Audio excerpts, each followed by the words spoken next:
Bonjour à tous et à toutes, on vous retrouve aujourd'hui avec une vidéo dédiée aux machines à coudre, qui est un peu l'indispensable pour vos patrons.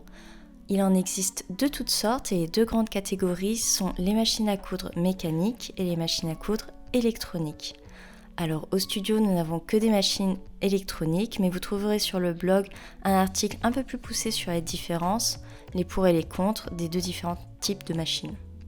Vous reconnaîtrez les machines à coudre électroniques avec leur tableau de bord et leurs multiples fonctions, et c'est la raison pour laquelle elles sont souvent plus faciles à prendre en main pour les débutants. Et selon les machines, vous trouverez également une variété de points décoratifs plus ou moins importante qui expliquent la différence de prix d'une machine à l'autre. Sur un modèle simple pour débutants, le nombre de boutons et de fonctions est réduit et vous trouverez toujours les mêmes logos pour reconnaître les fonctionnalités. D'ailleurs, on vous laissera regarder de votre côté, via les notifs, l'utilisation des points d'arrêt et des points noués. Nous allons vous guider pas à pas pour prendre en main votre machine, mais plutôt vous donner des petites astuces auxquelles on ne pense pas toujours et mettre de côté vos petites peurs. En dehors de votre machine, vous trouverez un câble d'alimentation et un câble reliant à la pédale de la machine. Il faut savoir que certains nouveaux modèles offrent une fonction pour pouvoir utiliser la machine sans pédale, juste en appuyant sur un bouton marche-arrêt. Et je dois avouer qu'on l'a testé quelques fois en workshop et c'est une petite révolution pour pouvoir rendre la couture à portée de tous. Vos branchements se font sur le côté droit de votre machine. Il faut savoir que si vous avez plusieurs machines de la même marque, les câbles sont souvent interchangeables, mais ce n'est pas toujours le cas. Donc n'oubliez pas de ranger chacune de vos machines avec son câble. L'interrupteur sur le côté vous permet d'éteindre ou allumer la machine et on vous conseillera généralement de manipuler la machine éteinte pour plus de sécurité ou alors au moins de débrancher la pédale pour être sûr de ne pas vous piquer les doigts. Premier élément à connaître est le volant qui se trouve à droite de votre machine et sert à lever ou baisser l'aiguille mais aussi à faire avancer les griffes. Pour les débutants et les débutantes, c'est très utile pour coudre doucement sur une ligne ou pour réajuster le tissu en gardant l'aiguille baissée. Vous pouvez la tourner dans les deux sens, soit vers vous pour faire avancer le tissu ou à l'opposé pour faire reculer. La pédale permet d'enclencher exactement le même mouvement mais plus rapidement. Donc quand vous débutez, entraînez-vous à bien doser la force que vous mettez sur votre pied et d'ailleurs on vous a préparé quelques feuilles d'exercice sur le blog si vous voulez vous amuser un peu. La deuxième partie est l'enfilage de l'aiguille. Le fil passe dans différents endroits avant d'arriver au niveau de l'aiguille et du pied presseur. C'est une étape qui peut faire un petit peu peur mais vous verrez avec l'habitude, vous pourrez le faire les yeux fermés. Si on zoome au niveau de l'aiguille, on remarque qu'il y a plusieurs parties. La petite forme en pied de biche est ce que l'on appelle un pied de biche ou un pied presseur. Pour l'abaisser ou le relever, il existe un levier qui se trouve généralement sur le côté droit vers l'arrière de la tête de votre machine. Ça vous permettra de coincer le tissu pour pouvoir le coudre. Pour toutes les machines, l'ampoule s'allume uniquement lors de la mise sous tension et pour certaines étapes, on vous conseillera de garder la machine éteinte ou au moins de débrancher la pédale pour éviter les accidents. Donc au-dessus de l'aiguille, vous allez voir, il y a un support métallique qui permet de la maintenir avec un petit crochet et gardez bien ce crochet en tête, on va en reparler tout à l'heure. L'aiguille va avoir le chat face à vous généralement, sauf si vous avez une machine ancienne ou une machine industrielle et vous devez penser à la changer régulièrement. Pour l'enlever, il existe une petite vis, généralement à droite, que vous pouvez dévisser à la main ou à l'aide d'un petit tournevis. Quand vous insérez l'aiguille, faites bien attention à ce qu'elle bute complètement en haut pour être correctement installée. Le pied presseur est obligatoire pour coudre, mais vous pouvez le changer également car il en existe différents types. Selon les machines, il vous suffira de lever le pied et d'appuyer délicatement sur le devant pour le faire tomber, ou parfois il faut appuyer sur un petit levier derrière. Pour le remettre, ça dépendra vraiment de votre machine. Il peut se clipser à la main ou alors il faut utiliser un levier ou encore parfois il faut le clipser en baissant la partie métallique avec le levier de pied presseur. Donc n'hésitez pas à regarder votre notice. Sur la machine que l'on vous montre, il y a un petit levier qu'il faut appuyer justement pour accrocher le pied. De plus en plus, les machines viennent avec un enfile-aiguille qui permet un gain de temps. Et ce levier de l'enfile-aiguille se trouvera toujours sur la gauche de votre machine. Pour l'utiliser, il faudra toujours bien penser à mettre votre aiguille au plus haut. Au niveau de la plaque, sous votre pied presseur, vous trouverez des griffes qui permettent d'entraîner le tissu. Sur les machines les plus avancées, vous pourrez les faire disparaître complètement ou au contraire les monter tout en haut. Faites attention à ne pas brancher la pédale quand vous manipulez cet endroit-là, car justement vous risquez de passer vos doigts sous l'aiguille et de vous piquer. À l'avant de la plaque, vous trouverez l'emplacement du boîtier de la canette. Pour les anciennes machines, cet emplacement est souvent dans un compartiment caché sur la face avant de votre machine. Les lignes gravées à droite et à gauche sont vos repères pour coudre, une valeur de couture de 1, 1,5, 2 cm ou plus, et c'est contre ces lignes-là que vous ferez venir le bord franc de votre tissu. Passons à l'enfilage de la machine et au remplissage de la canette. Vous allez venir placer votre bobine de fil sur le haut de votre machine et selon le modèle, le porte-bobine pourra être vertical ou horizontal. Pensez à bien bloquer la bobine. Tirez sur le fil et passez-le autour du disque de tension. Prenez votre canette et insérez le fil dans un des petits trous sur votre canette. Clipsez la canette dans le bobineur. Alors attention à bien entendre le petit clic car le bobineur a une petite tige en métal qui va venir se coincer dans la rainure de la canette. N'hésitez pas à tourner manuellement votre canette jusqu'à ce que ça s'enclenche. Une fois que la canette est bien installée, il vous suffit de la pousser vers la droite et ensuite d'appuyer sur la pédale pour pouvoir commencer à enrouler. Pensez à bien tendre le petit bout de fil qui sort de la canette pour être sûr que le fil s'enroule correctement. Une fois la canette remplie, coupez le fil et déplacez-la vers la gauche. On vous conseille aussi de couper le bout de fil qui dépasse du trou de la canette et votre canette est prête à utiliser. Normalement, vous pouvez toujours vérifier à ce que le fil soit bien tendu et ne s'enfonce pas à l'intérieur de la canette quand vous tirez dessus. Pour enfiler la machine, vous remarquerez que toutes les machines ont des schémas dessinés pour pouvoir indiquer comment l'enfiler et il vous suffit généralement de suivre les chiffres dans l'ordre. Les étapes sont relativement les mêmes, mais attention à bien différencier le schéma d'enfilage de la machine de celui de la canette. Donc pour enfiler la machine, gardez votre bobine de fil comme vous l'avez installée tout à l'heure, puis tirez le fil vers la gauche, passez derrière le guide-fil et descendez en suivant le chiffre 1. Arrivez en bas, passez le fil à gauche à nouveau et faites-le remonter jusqu'au numéro 3 qui est un crochet. Il faudra passer le fil dans le crochet de droite à gauche et si votre crochet n'est pas visible, il suffit de tourner le volant. Descendez le fil à nouveau et insérez-le dans le premier crochet. Selon les machines, ça peut être de droite à gauche ou alors de gauche à droite. Attention à ne pas oublier le deuxième petit crochet qui est vraiment peu visible et qui est juste au-dessus de votre aiguille. On vous l'a montré tout à l'heure. On a souvent tendance à l'oublier quand on commence à coudre, mais c'est celui-là qui peut créer des problèmes de tension.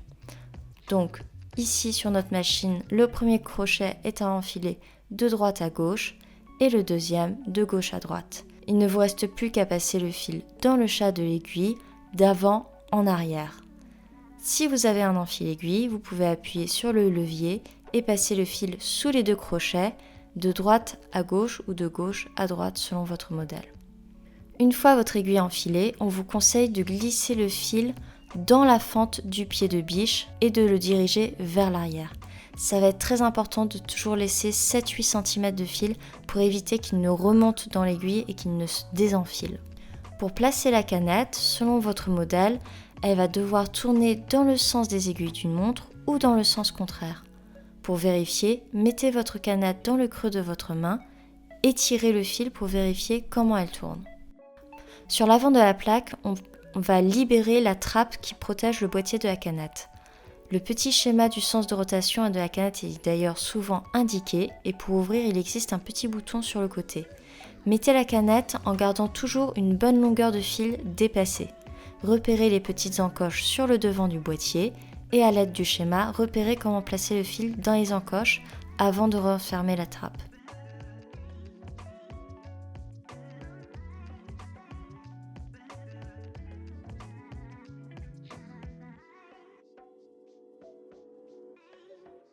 On vous conseille ensuite de faire descendre et monter l'aiguille une fois pour avoir une première boucle et à l'aide d'une épingle, Vous pouvez ainsi récupérer le fil de la canette. C'est important car ça vous évitera d'avoir des nœuds qui se forment au début de la couture quand vous allez commencer à faire le premier point d'arrêt au tout début de votre couture. Et comme toujours, n'oubliez pas de garder 7 à 8 cm de fil en arrière de la machine. Peu importe votre machine, vous remarquerez qu'il y a 3 points que vous utiliserez plus que les autres. Il s'agit généralement du point droit décalé et du point zigzag. Vous pouvez sélectionner le type de point soit avec votre écran, soit avec un bouton que vous allez tourner si vous avez une machine mécanique. Ici, la sélection se fait avec le petit point dièse. La largeur du point, en revanche, est toujours indiquée avec un schéma de ligne en zigzag. Quant à la longueur, il est représenté avec une ligne en pointillé. Pour la largeur du point, plus la valeur est grande, plus le zigzag sera large. Plus la valeur sera petite, plus le zigzag fera quasiment du surplace.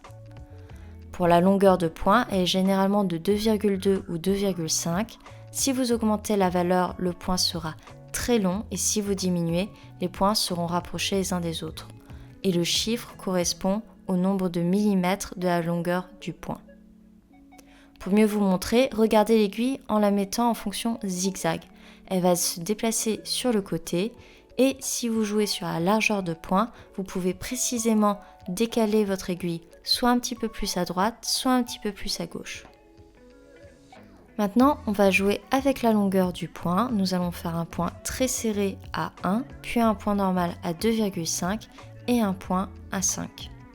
À première vue, il n'y a pas beaucoup de différence, mais si on utilise une épingle pour tirer le fil, on voit que le point serré est très difficile à tirer, contrairement au point long.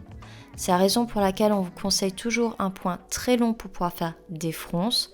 En revanche, le point serré sera plutôt à utiliser pour renforcer une couture ou alors pour faire des courbes car il est plus précis. Un des soucis que l'on rencontre souvent en débutant la couture est la tension. Ici, on a 3 coutures qui semblent identiques, mais sur la première, on a mis une faible tension et d'ailleurs, quand on retourne le tissu, on voit apparaître des boucles sur l'envers. Pour la deuxième couture, la tension est normale pour ce type de tissu, elle est aux alentours de 5 et la couture est parfaite et sur l'endroit et sur l'envers du tissu. Pour la troisième couture, la tension est élevée et même si elle semble normale, on remarque sur l'envers que le fil de canette est tiré vers l'endroit de tissu, ce qui crée que sur le dessus, le fil est un peu plus lâche.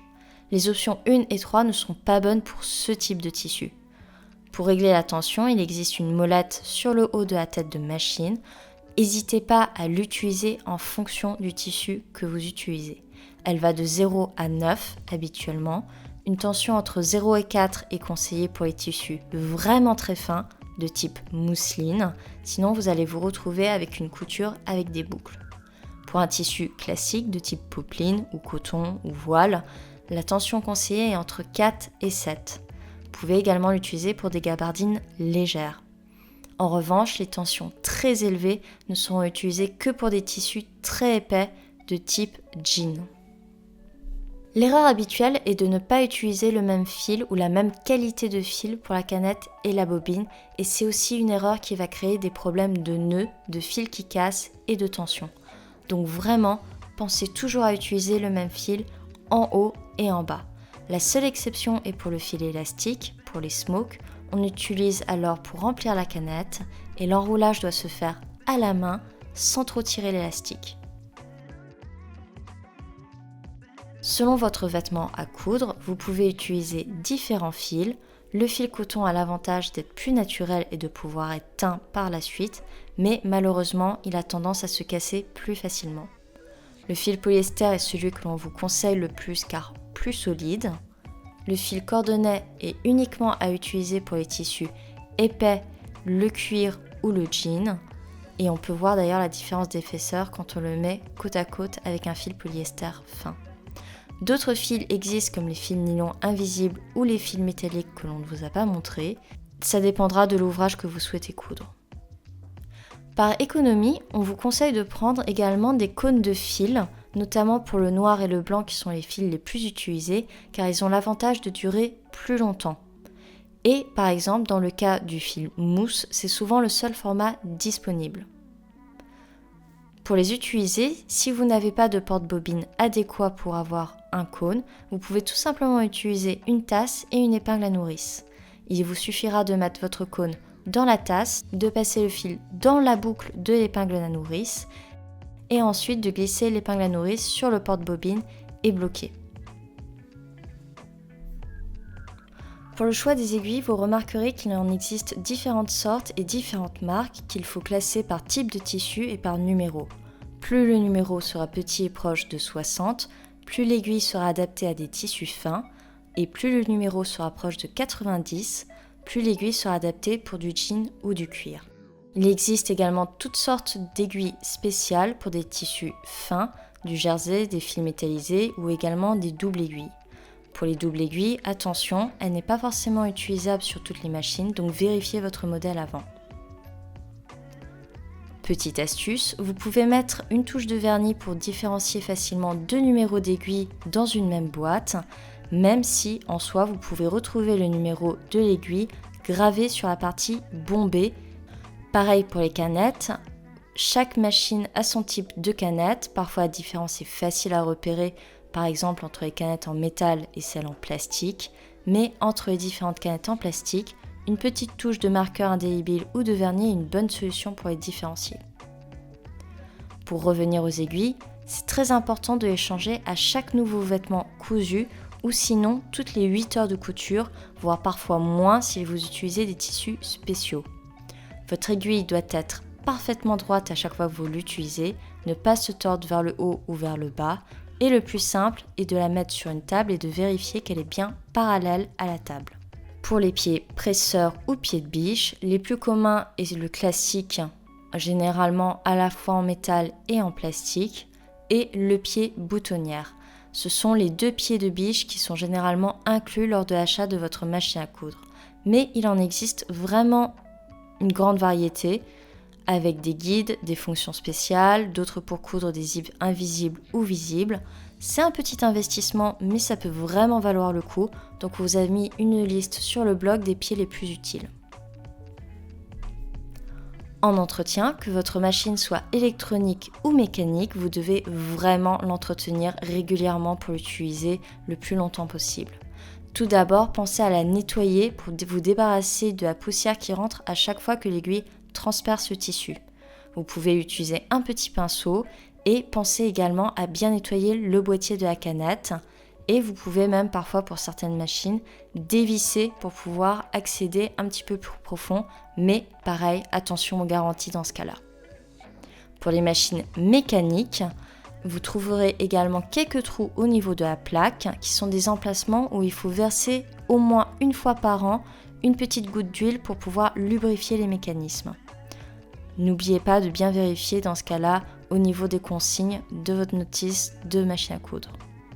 Et dernière astuce, quand vous n'utilisez pas votre machine, on vous conseille de placer un petit morceau de tissu plié sous le pied presseur et de penser à enlever l'aiguille. N'oubliez pas de couvrir votre machine avec une housse pour pouvoir la protéger de la poussière. On espère que vous aurez aimé cette vidéo et on vous dit à très vite.